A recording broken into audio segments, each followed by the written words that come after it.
Hello, hello everyone. Welcome back to Target IES. I am Tech Chand Deshwal, All India Rank 7, UPSC Engineering Services 2018. Okay, so in last class, what we completed? We completed almost our entire DC machine construction, including armature, pole, yoke, bearing, shaft, commutator. Okay, and after that, we also saw armature windings. In armature windings, we saw different type of windings like concentrated winding, distributed winding. In distributed, gamma ring and drum. In drum, lap, wave, and mixed, which is also called my frog leg winding. Okay. Now we will see some previous year questions. This is a civil services previous year question. Okay. So now let's start the question with me. A six pole. Okay. A six pole lap connected DC generator. This is GEN generator. Whenever you study a question, then try to grab data from it. जब भी आप किसी question को करना start करते हो तो जैसे जैसे पढ़ो उसमें से डाटा को निकाला करो. Okay. Six pole, number of poles are six. It is lap connected, that means A is equals to P. Number of parallel paths, उसको हम क्या बोलते हैं? A. Number of parallel paths, that is also equals to six. ठीक है. Six pole lap connected DC generator. Okay. With 480 conductors. How many conductors? 480 conductors. Has an armature resistance of, अब मेरे को आर्मेचर रेजिस्टेंस दे दिया equal to 0.06 Om.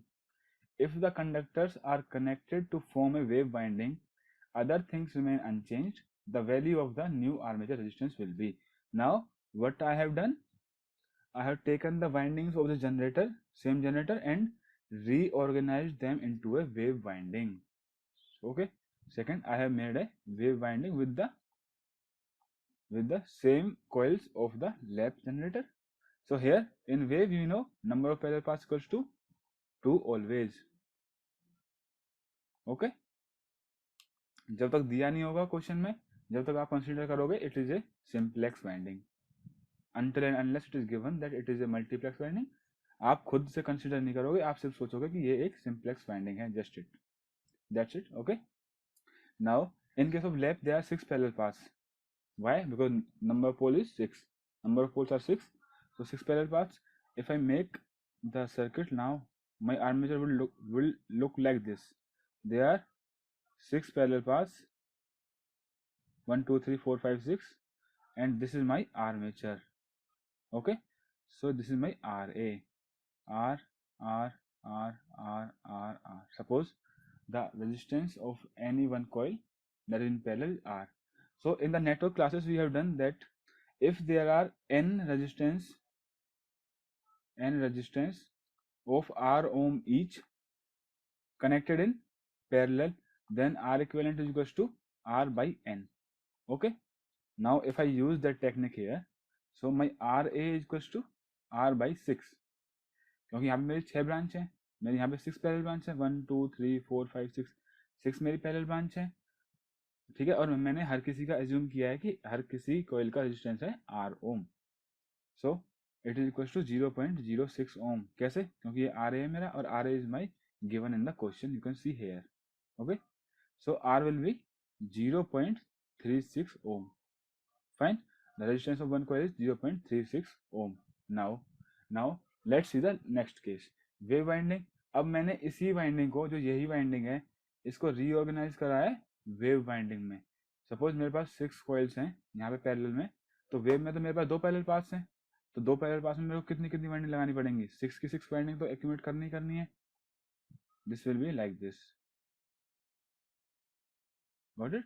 Wave है, 2 parallel paths, और 2 parallel paths में पहले तो 6 थी, 1 1 1 in each path. Now there will be 3 coils in series in each path. So equations are R R R R R. What is the combined resistance of one branch? 3 resistance are in series, 3R. इसका कितना? 3R. Now 3R is in parallel with 3R. So my equivalent resistance कितना हो जाएगा? R equivalent will be 3R by 2. क्यों? क्योंकि same resistance parallel में है, तो इक्विवेलेंट रेजिस्टेंस होगा मेरा 3R by 2, means any one resistance by 2. Network की क्लासेस में किया हमने, या फिर आप इस कॉन्सेप्ट को R by N के कॉन्सेप्ट को भी यहाँ पे लगा सकते हो. Here N is equals to 2 only. Okay. So my armature resistance in wave that is R equivalent, armature resistance in wave is equals to 3/2 into R. R की value यहाँ से रिप्लेस कर देते हैं, 3/2 into में 0.36, that is 3 into में 0.18, that is equals to 0.54 ohm. So this is my RA for wave, 0.54 ohm. So what is my answer? My answer is B option. Okay, should I repeat? See, let's see it quickly once more. 6 pole का दिया, lap connected दिया, lap connected देते ही I should understand, जैसे देखा कि lap connected है, that means number of parallel paths equals to the number of poles equals to 6. Fine, 6 और नंबर ऑफ कंडक्टर 480 दे रखे हैं, ऑल्दो इनका कहीं भी यूज नहीं हुआ. Has an armature resistance RA equals to 0.06 ohm. 0.06 ohm इसका आर्मेचर रेजिस्टेंस है, दैट इज 6 पैरेलल पाथ्स है, 1 2 3 4 5 6. तो इसमें 6 पैरेलल पाथ्स हैं आर्मेचर में मेरा, तो यहाँ पे मैं निकालूंगा RA. So my RA was R/6 और मैंने उसको इक्वेट किया, तो मैंने निकाल लिया एक पैरेलल पाथ का resistance, means that the coil that is in parallel path in lap, मैंने उसका रेजिस्टेंस निकाल लिया. Then I use this in my wave winding. Wave winding में मेरे हमेशा ऑलवेज, अगर कुछ दिया नहीं है तो मतलब सिंप्लेक्स वेव है, सिंप्लेक्स वेव है तो मेरे पैरेलल पाथ कितने होंगे 2. अगर मल्टीप्लेक्स वेव होती तो पैरेलल पाथ क्या होते हैं 2 इंटू में मल्टीप्लिसिटी फैक्टर. मल्टीप्लिसिटी फैक्टर मेरा डुप्लेक्स के लिए 2 होता है, ट्रिप्लेक्स के लिए 3 होता है, क्वाड्रप्लेक्स के लिए 4 होता है. हमने प्रीवियस सेशंस में मल्टीप्लेक्स की सारी प्रॉब्लम्स सॉल्व करी हैं. Okay, and we have seen it very very slowly. Then I find out there are 2 parallel paths, 3R. Okay, so R की वैल्यू मैंने यहाँ से निकाल ली और यहाँ से मैंने निकाल लिया फिर मेरा कि वेव वाइंडिंग में मेरा आर्मेचर रेजिस्टेंस कितना होगा, that will be R plus R 3R. 3R parallel 3R और 3R के पैरेलल होगा तो बचेगा मेरा 3R/2. सो 3R/2 और 3/2 इंटू R कितना है 0.36, that is 0.54 ohm. So it's simple, but every time if we do such long calculation, then it will be time consuming. So we will draw an conclusion from here. Okay, in any DC machine, suppose if there are only 2 parallel paths, this is current I, this is current I, current will be here 2I. Suppose if the same there are 4 parallel paths, so current I, and this will be equals to the 4I.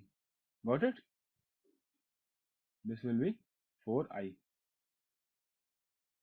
Means more the number of parallel paths, more will be the current output of the DC machine. क्योंकि चाहे एक conductor हो या एक turn हो या फिर multi turn हो या फिर there is coil of 100 turns.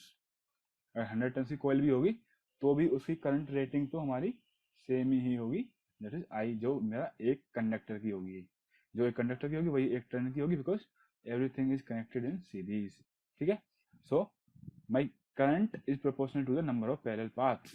So IL means lap में IL by IW, that is current in lap upon current in wave. This is the output current is proportional to number of parallel paths in lap upon number of parallel paths in wave. So this is one conclusion. You should remember this. Now in this, what was the voltage? Suppose in this the voltage was, suppose there was 100 volt. ठीक है, अगर मैंने इसी coil को split करके यहाँ से जब 4 पीस बना के इसके, एक पीस यहाँ डाला, एक पीस यहाँ, एक पीस यहाँ, and I divided the coil like this, तो अगर मेरी हाफ कॉइल होगी तो मेरी यहाँ पे हर एक कॉइल कितना वोल्टेज देगी, प्लस माइनस का 50 volt. So my entire voltage will B plus minus 50 volt because all the coils are connected in parallel. It will be like this, 50 volt, 50 volt, 50 volt and 50 volt. Okay, so they will be 50 50 50 50 like this. Okay, now my voltage is, as my number of parallel paths increased, my voltage decreased. That's why my voltage is inversely proportional to the number of parallel paths. So VL by VW will be AW by AL. It is my second conclusion. Okay, I hope you are clear.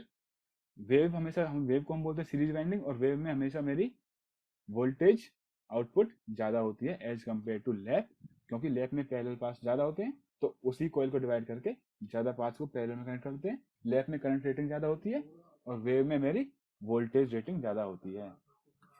Now power in lap equals to power in wave. As हमने पहले भी देखा था कि lap क्या करता है, lap winding में वोल्टेज रेटिंग इंक्रीज हो जाती है but current rating reduces. Wave में क्या होता है, वोल्टेज बढ़ जाती है but current rating is less, क्योंकि वेव में मेरे दो ही पैरेलल पाथ होते हैं, इसलिए current rating is less. But overall if you see V into I, V into I is the power. Overall if we see, then power is constant in both lap and wave. Okay, if you have any doubt you can take one example. Okay, let me take one example. Suppose if I have a generator, okay, and that is giving me 200 volts. It is a lap connected generator, okay, and it is giving me 200 volt or 20 ampere. It is a 4 pole. 4 pole means it will be having 4 parallel paths, means 4 windings. Okay, it will be having 4 parallel paths, means 4 windings. And if it is giving me plus minus का 200 volt, that means in every winding there will be 200 volt induced. ठीक है, अगर मेरी lap connect generator है तो इसमें 4 parallel path होंगे, और जितना एक कॉइल में इंड्यूस होगा उतना ही मेरा बाहर के टर्मिनल पे वोल्टेज होता है। ठीक है, तो इसका बाहर plus minus 200 volt is the voltage, so every coil is having 200 volts. Fine. Now what is the current rating? Current rating is 20 ampere. जो रेटिंग मुझे मिली होती है किसी भी जनरेटर की मशीन की, लाइक नेम प्लेट पे जो रेटिंग है, those ratings are at the output terminals. ये रेटिंग ये नहीं है कि उसके आर्मेचर के अंदर एक कोयल में कितना जा रहा है, नो, जो उसका बाहर का आउटपुट पोर्ट है वो जनरेटर, इसमें कितना करंट वोल्टेज है उसकी रेटिंग्स हमें प्रोवाइडेड होती हैं। Fine. Now this is 20 ampere, इसका मतलब मेरा यहाँ से आएगा 5 एम्पियर, यहाँ से आएगा मेरा 5 एम्पियर, यहाँ से भी मेरा आएगा 5 ampere, and from here also it will be 5 ampere, तभी तो मेरा टोटल होगा 20 ampere. Now see every coil is giving 200 volt and 5 ampere. Now if I reconnect this generator into a wave, fine, अब वेव में क्या होगा, only 2 parallel paths, so मेरे को दो कॉइल एक एक पाथ में रखनी पड़ेगी। I have to put 2 coils in each path, then only 4 coils will be accommodated. Now see here, the machine is same, the magnets or permanent magnets or electromagnets are same, flux is same, speed of rotation is same, everything is same, so every coil will generate the same voltage. अगर ये coil मेरी पहले भी 200 volt generate कर रही थी, ये अब ये भी 200 volt generate करेगी, just we have changed the connections. Now what is my output voltage? Minus plus 200 volt minus plus 200 volt, so 200 and 200, 400 volts. See, in wave my voltage rating increased, but find the current rating. In here every coil is capable of carrying 5 ampere current. ठीक है, मैंने यहाँ दो coil series में लगाई तो कितना current carry करेगी, तो भी ये 5 एम्पियर करंट ही कैरी करेंगी, क्योंकि सीरीज में दोनों में से 5 एम्पियर ही पास करेगा, यहाँ से भी 5 एम्पियर और यहाँ से भी 5 एम्पियर, तो दोनों में से पास करेगा मेरा 5 एम्पियर ओनली। इसका मतलब यहाँ से भी मेरा 5 एम्पियर आया और मेरा यहाँ से भी 5 एम्पियर आया, करंट आया मेरा 10 amps. What is my power output, 400 into में 10। यू सी करंट रेटिंग मेरी डिक्रीज हो गई है, लैप में मेरी करंट रेटिंग 20 थी, ज्यादा थी, बट वेव में करंट रेटिंग हो गई मेरी कम, तो 400 into 10 इक्वल्स टू 4000 वॉट। अगर मैं लैप में पावर देखता हूँ, power output that is 200 into में 20, that equals to 4000 watt. So you can see power output is same, lap और वेव में चेंज करने से मशीन का पावर आउटपुट चेंज नहीं होगा, only my output current and output voltage are changed. So we will be using that only here. My PL is equals to PW means lap, power in lap is equals to power in wave, that is IL square into RL is equals to IW का square into my RW, I wave into R wave. This is okay. As we know, IL proportional to AL, IW proportional to AW. Okay. Now AL square into RL equals to AW का square into RW. Fine. This is my third relation. Now if I try to solve my previous question by this formula, मेरे lap में कितने parallel path हैं, 6 pole का lap है, that means 6, और parallel path in wave are 2 का square, so RW will be 36 upon में 4 into में RL। RL क्या है मेरा, लैप के केस में आर्मेचर का resistance. Okay, so 36 by 4 into my 0.06, that's equals to 0.54 ohm, and it is my answer. Here the PL and PW are the power loss in the armature. Lab से wave में change करने में या wave से lab में change करने में ना तो हमारा पावर आउटपुट चेंज होगा, ना ही मेरा पावर लॉस चेंज होगा in the armature resistance, because coil सारी की सारी वही है, और रिस्पेक्टिवली हर कोयल इतना ही करंट कैरी कर रही है जितना वो प्रीवियस केस में कर रही थी. You can see here in this lab में this coil is carrying 5 ampere, और वेव में भी ये कोयल मेरी 5 एम्पियर ही कैरी कर रही है. पहले ये कोयल भी 5 एम्पियर कैरी कर रही थी, वेव में भी ये कोयल मेरी 5 एम्पियर कैरी कर रही है. अगर इसका रेजिस्टेंस आर है तो यहाँ पे loss I square into R mean 25 R. इसका रेजिस्टेंस आर है, I square R that is 5 into 5 25 R. तो इसका मतलब लॉस मेरा सेम है वेदर इट इज लैब और वेव. हमने उसी को कंबाइन करके तीन एक्सप्रेशन बनाई है. You should memorize these all three. Okay. Now we will see the next question. The next question is, how many segments will be there for the commutator of a, how many segments कौन से होते हैं मेरे, जो मेरा commutator होता है इसके ऊपर सेगमेंट्स होते हैं ना. एक सेगमेंट पे मेरे दो कॉइल साइड्स आके हमेशा मीट करती है. Got it.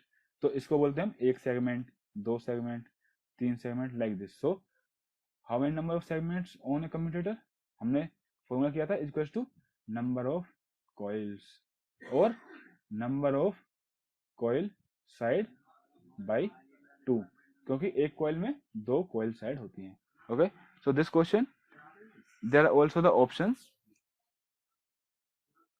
73, 72, 71, 70. There are 4 options. Now see, it is a 6-pole DC machine having a simple wound armature. Okay, simple wave wound. In the question, simple wave wound armature with 72 slots. ठीक है, तो पहले मेरा number of slots 72. इसका मतलब मेरे number of coil sides मैं सीधे सीधे करूंगा. ठीक है, इसने बोल दिया मेरा simple wave. Simple wave means it is a simplex wave. Okay, so my number of slots are 72. अगर मैं सोचता हूँ मेरा एक स्लॉट में एक कॉइल साइड पड़ी हुई है, that means number of coil sides equals to 72.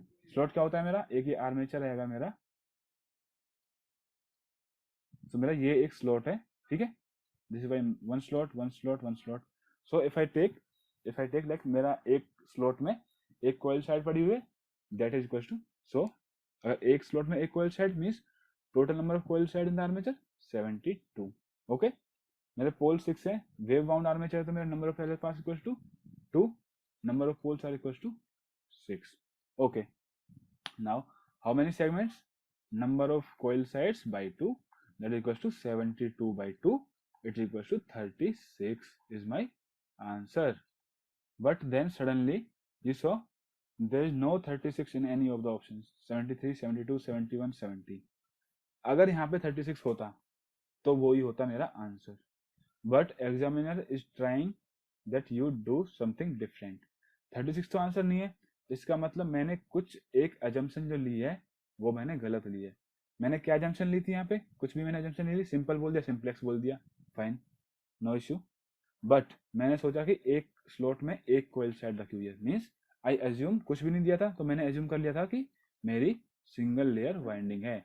But single layer winding से तो मेरा आंसर मैच नहीं करा. Now I will take that if my winding is double layer winding. पहले मैंने एज्यूम कर लिया कि मेरा सिंगल लेयर वाइंडिंग है, I tried and I got answer 36, but 36 तो ऑप्शंस में ही नहीं है. So I assume that my winding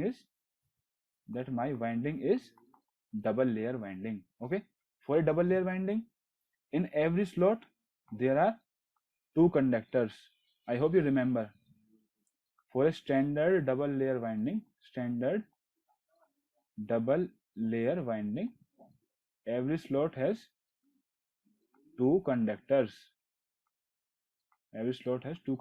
Okay, so now 72 slots में कितने कंडक्टर होंगे और कितनी कॉइल साइड होंगी. ये एक कॉइल साइड है, ये एक कॉइल साइड है. This one conductor means one coil side, one coil side. Okay, it will be 72 into 2, that is 2 to the 4, 2 7 the 14. So there are 144 coil sides. अब मेरी 144 coil sides हैं. Now using this formula, if I calculate the number of segments on commutator, तो मेरा क्या आएगा? Number of segments on commutator will be 144 upon 2, that will equals to 72. So 72 segments, that means B is my correct answer. Suppose अगर यहाँ पे B भी नहीं होता, okay?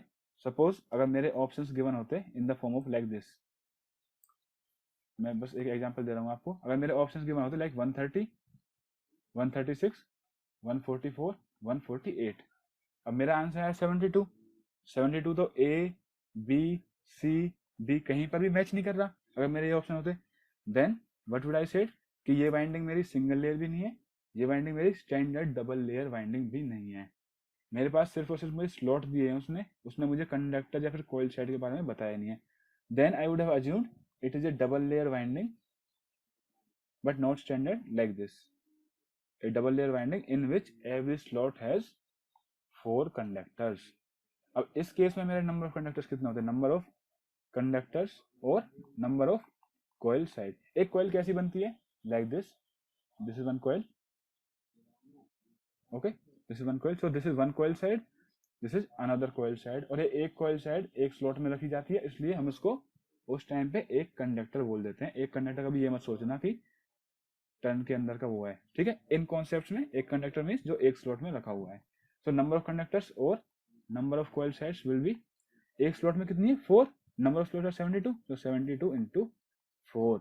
Now the number of segments on commutator will be number of coil sides by 2, that will be 72 into 4 by 2, 2 2 जा 4, that will be 144 is my answer. अब मैं देखूंगा ऑप्शन मैच कर रहा है. Yes, option is matching, so 144 is my answer. Fine. तो कभी कभी हमें ऑप्शन के हिसाब से चलना है. हाँ, बट अगर फर्स्ट क्वेश्चन में ही अगर 36 एक ऑप्शन होता, if in this question there would be an 36 option, तो हमारा no doubt undisputedly answer would be 36. But उन्होंने ऑप्शन में 36 दिया ही नहीं, because they want you to think that it is a double layer winding.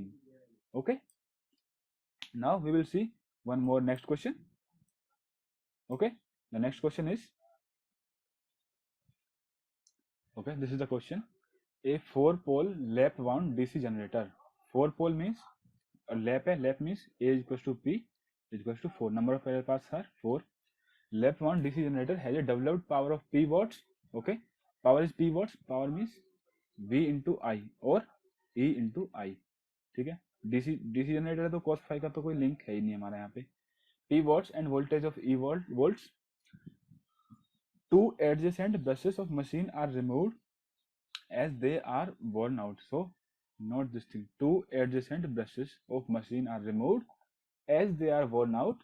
If the machine operates with the remaining brushes, the developed voltage and power that can be obtained from the machine is, okay. So 2 adjacent brushes are worn out. ठीक है. 4 brush है उस machine में. Now we will do this kind of problem one by one. पहले मैं आपको एक brush का केस बताता हूँ. जब एक ब्रश को रिमूव कर देंगे, then we will see 2 brush adjacent opposite brushes. Okay, so let's start. Now suppose this is my machine 1. Suppose this is a machine, it is having 4 brushes, 4 parallel paths. Okay, now you can see if my load, if the current is here I, तो उसमें से I by 2 current यहाँ से आएगा मेरा, और I by 2 current मेरा यहाँ से आएगा. Now this I by 2 is coming from I by 2 यहाँ से आएगा, सॉरी I by 4 यहाँ से आएगा, और I by 4 यहाँ से आएगा, I by 4 यहाँ से आएगा, and I by 4 will come from here.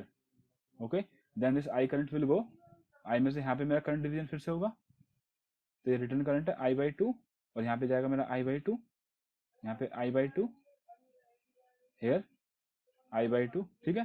तो इसके बाद I by 2 से मेरा I by 4 यहाँ गया, I by 4 यहाँ गया. In this way my current circuit will get complete. Okay, now if my one brush is damaged, suppose this brush is damaged, that means यहाँ पे एक तरह से you can say this brush cannot collect current, क्योंकि brush का काम क्या है? To collect the current. अगर वो ब्रश करंट कलेक्ट नहीं कर सकता, that means it is damaged. Okay, So this brush is damaged. Now my winding will look like this.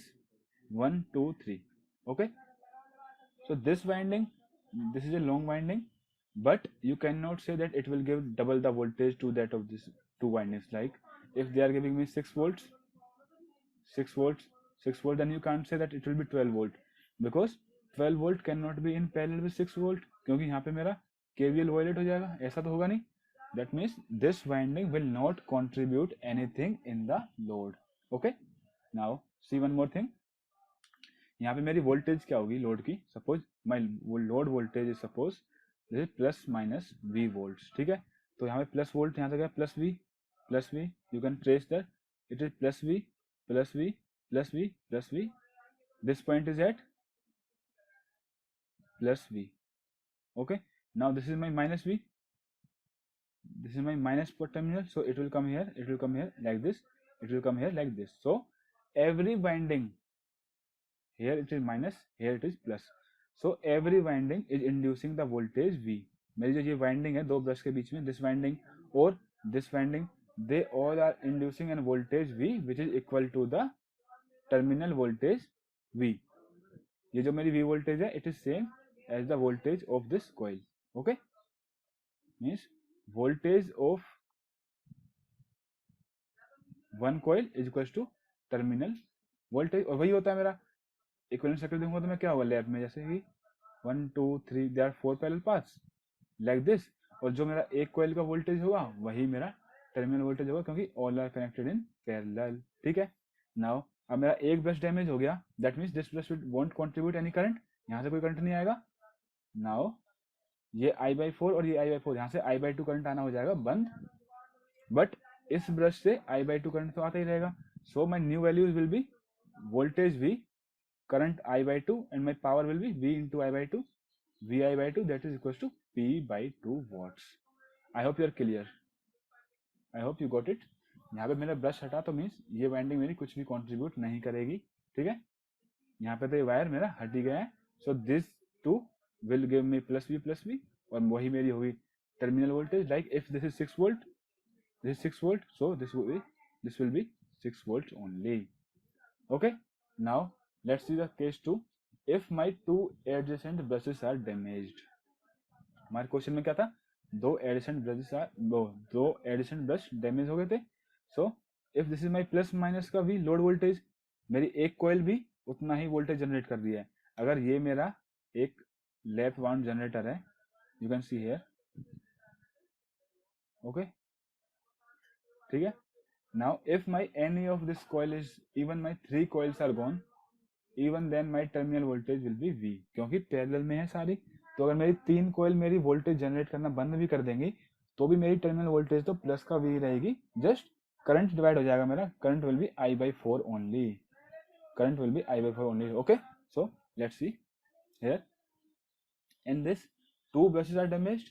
That means this section of the winding, this section of the winding, and this section of the winding, all 3 sections will not work. ये section work क्यों नहीं करेगा, क्योंकि यहाँ से जो current आने वाला था इनकमिंग, वो करंट आएगा ही नहीं. यहाँ से भी कोई करंट नहीं आएगा, यहाँ से भी कोई करंट नहीं आएगा, यहाँ से भी कोई करंट नहीं आएगा. Means 1 2 3 these 3 section of windings now won't contribute in driving the load. But my terminal voltage will be V only, and here current कितना आ रहा था I/4. So I/4 and I/4 only. Now what will be my new voltage? My new voltage will be V, new current will be I/4, and what will be my power? Power will be V into I/4, that is P/4. Okay. I hope you got it. Now you can solve the question easily. Question में क्या दिया था मेरा, 2 adjacent brushes are damaged. तो अगर 2 adjacent brushes मेरे damage हो गए, 4 पोल की है, that means my voltage will be E/4, voltage will be same E, current will be I/4, and power will be P/4. कैसे होगा वो हमने बिल्कुल एक डायग्राम के माध्यम से by damaging the brush देखा था. Now in some case if 2 opposite brushes are damaged, okay, अगर मेरे 2 opposite brushes are damaged, then what will happen in the machine? अगर मेरे 2 opposite brush damage हो गए, that means मेरा एक terminal, like this was my plus terminal, अगर opposite brush damage हो गया मीन्स मेरा प्लस टर्मिनल ही कट हो जाएगा मशीन से. There will be only negative terminal in connection with the circuit.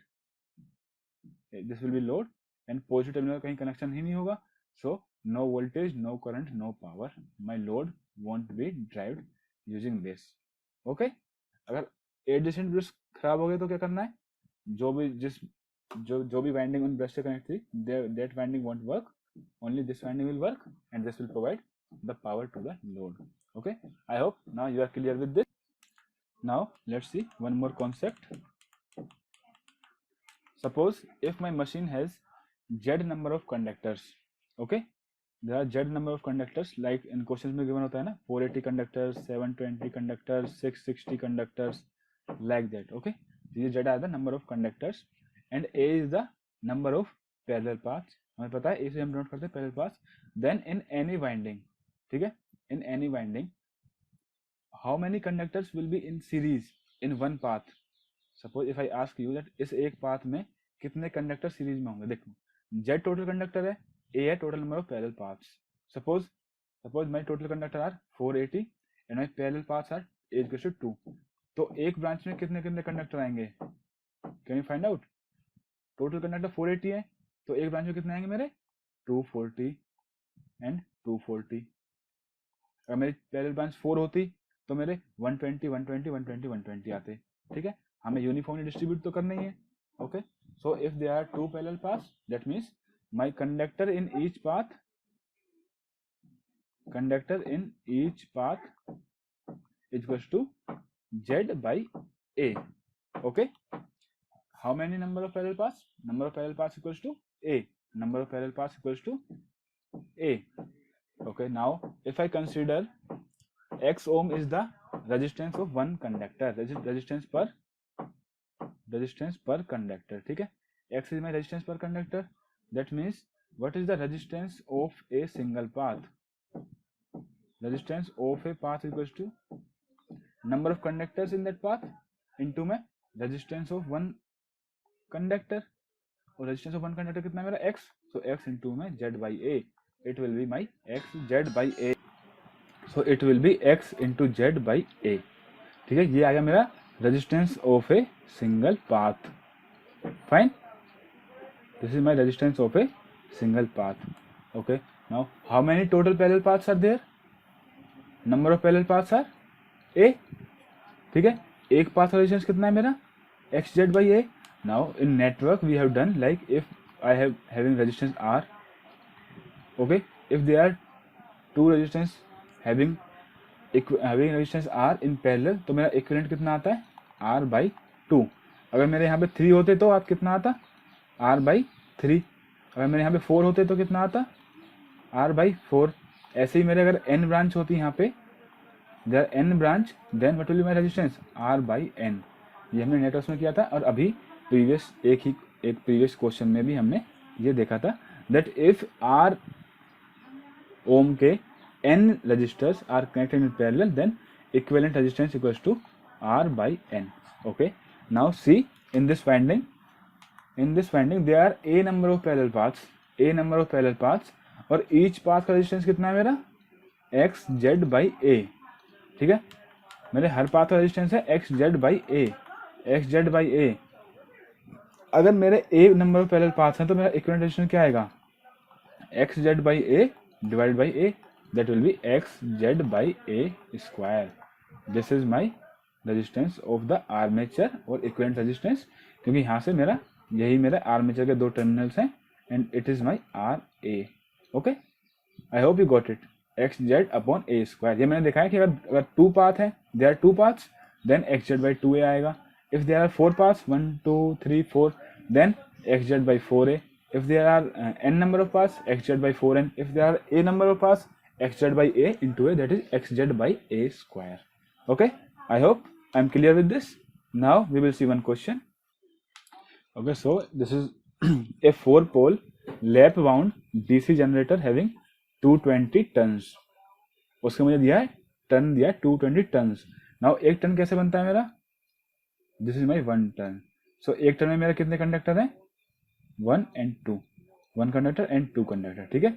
Overhang इसी में इंक्लूड होता है, डोंट वरी, ओवरहैंग बहुत छोटा होता है तो उसकी टेंशन नहीं लेनी। So 1 turn is equal to 2 conductors. So how many number of conductors 220 turn है तो 220 into 2, that will be 440 conductors will be there. Okay, now resistance of 1 turn is 0.004 ohm. ठीक है, मुझे इसमें बताना क्या है इस क्वेश्चन में, मुझे बताना आर्मेचर रेजिस्टेंस क्या होगा। अगर मेरा 1 टर्न का रेजिस्टेंस 0.004 ओम है तो मेरा एक कंडक्टर रेजिस्टेंस कितना होगा, ये दोनों कंडक्टर सीरीज में बनते हैं तो मेरा बनता है 1 टर्न, तो इसका होगा मेरा 0.002, इसका होगा मेरा 0.002. So what is my X equals to resistance of one conductor, that is equals to 0.002 ohm. Now it has asked me armature resistance RA which is equals to x into z by a square. a क्या है मेरा, number of parallel paths. Now you see here this is a 4 pole lap wound. Okay, means इसके 4 pole हैं और lap wound है तो means number of parallel paths equals to number of poles. So a will be equals to number of poles equals to 4 क्योंकि lap wound है, a equals to p. So my RA will be 0.002 into में 440 upon में a क्या है मेरा 4 का square, 4 into 4. So this my answer will be 0.055 ohm. Okay, now you can see one more thing. जो यहाँ पे x into z था, ये क्या मेरा resistance of a conductor into number of conductors. It is equals to the, let's say suppose y into में t. यहाँ पे y क्या मेरा resistance of a turn into में t क्या है मेरा नंबर ऑफ टर्न्स. ओके, अगर मैं इस फॉर्मूला को यूज करता तो रेजिस्टेंस ऑफ टर्न क्या है 0.004 इंटू में नंबर ऑफ टर्न्स क्या है 220 अपॉन में 4 into 4, that will also be 0.055 ohm. So either take x into z और take y into t. But अगर आप नंबर ऑफ कंडक्टर्स ले रहे हो फॉर्मूले में तो रेजिस्टेंस होगा आपका resistance of a single conductor. अगर आप नंबर ऑफ टर्न्स ले रहे हो फॉर्मूले में तो रेजिस्टेंस होगा मेरा रेजिस्टेंस ऑफ ए टर्न, एक टर्न का resistance. Okay, I hope you got it. Now in the next session we will start with our EMF equation. We have done the construction of the DC machine complete almost. There is only one thing left, that is only two things are left, that is compensating winding and interpole. That we will do with armature reaction and commutation topic. Otherwise all the construction part of DC machine is complete. In the next class we will start with our EMF equations. Okay, so thank you very much.